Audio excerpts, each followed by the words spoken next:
do you farm, and how long have you been farming? Well, right now, all I do is rent out because I can't borrow money to farm. So I rent the farm out to another farmer. So, okay. Has farming been something that you have been doing as a career? Yeah, I did that all my life up until '91. I was forced out of farming because I couldn't get the funds to farm, and the dry weather and all that kind of stuff like that happened. And so I was forced out then. Can you talk about the funds to farm and the issue you had with that? I can hear you. The funds to farm and the issue that you had with that. Oh, the funds to farm. I tried to borrow money from the FSA after the Pickford lawsuit, where we were supposed to be made whole according to the consent decree. All black farmers got what they're supposed to get in that lawsuit, and all the black farmers supposed to be made whole and be able to go back into the FSA and borrow money again like you right off the street. But that ain't happened. That one will not happen. I've been in several times trying to get loans, and they told me that if you ever been delinquent with USDA, that you would never be qualified for another loan, which is contrary to what the consent decree says. Because talk about the loan with black farmers. What with the USDA? Is it a big problem that some loans were delinquent? it's a big problem because they were supposed to write off all the farmers' debt and make them whole. Operate loan and farm ownership loan. They're supposed to wrote off all of that and then made them back whole. So I don't know. Maybe one, maybe two black farmers in the United States that were made whole. Well, they wrote off the debt. I don't know whether they were made whole or not, where they could actually go back in and borrow money. How has that changed your livelihood? Oh, that changed my life tremendously. Simply because they, even after that, they came in and since the lawsuit, came in and tried to foreclose 2 or 3 times. And I've been battling that for years, even a couple of years ago. They came in and tried to foreclose and filed bankrupt and tried to stop it, and it was settled there. So right now we are in the courts, trying to get the court's attention to what's going on with the black farmer situation in the consent decree. Because so your USDA loan before 1991, you had a delinquent because of the weather, pretty much. Bad weather and bad years that came and put us in that situation. And then the other issue with the loan. Then the other issue, only other issue we had was trying to borrow money from at that point. Cause when I got out of farming, when I had to go out of farming, we was getting money from the fertilizer dealerships, and they will let you have the seed, the fertilizer, the chemical, all the things like that you need, but all the operating expense for a diesel fuel and family living expense, you had to do that on your own the best way you could.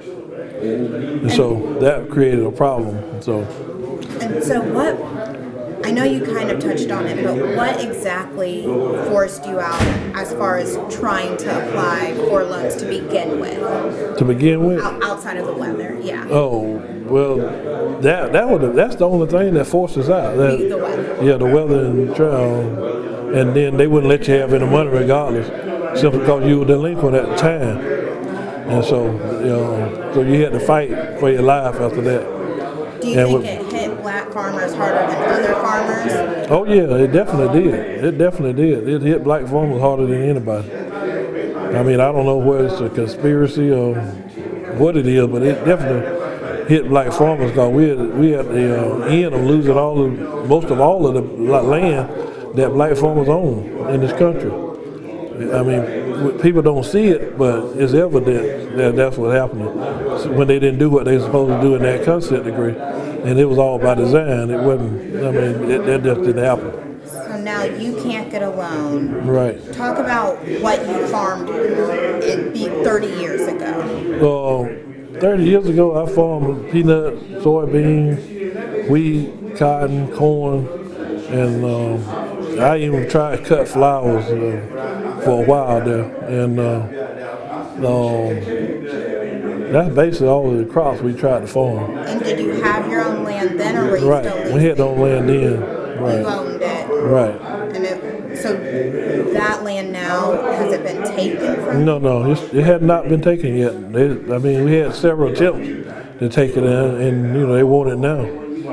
But they hadn't done it yet because we've been fighting trying to keep it. And what do you want the loan for? Like, what would that money help? The loan would be for growing the crop, get back into farming business, growing crops, maybe get into some vegetables and change the way we used to farm, not go back into the way that we farmed before, but get into a more profitable farming. And what would that look like for you? What would that look like? A more profitable farming? What would that look like? Vegetables, organic vegetables, and all types of organic vegetables and fruit. That's what I've been looking at and trying to get into that. And then you said now that you lease, or you don't lease land, you just I lease it out to another farmer, a white farmer. So you're getting your money that way. Right. You pay the taxes basically. That's basically all you can do. Are you afraid of black farmers becoming extinct as well? Oh yeah, I definitely am. And that's been our fight for the last 20 or 30 years to keep black farmers from being extinct. I mean, we're losing land like wow. I mean, people don't understand it and they don't realize it. And we've been losing land like wow. And we even met with David Perdue back up last year, middle of last year, and told him our concerns about that. And he's supposed to go back to Washington and try to reckon with the Secretary of Agriculture to see what could he do. But as of today, I hadn't heard anything about it. You still can't get along. Still can't get along. I don't see where that helped me at all. Well, it didn't help me at all because when I went back in and tried to did a loan, put in the farmer home plan, and I made the application to borrow a loan, even for a $35,000 loan, they wouldn't even let me have it. Yeah, and they don't give you a paperwork showing you that you disqualified. They just call you on the phone and tell you you didn't qualify.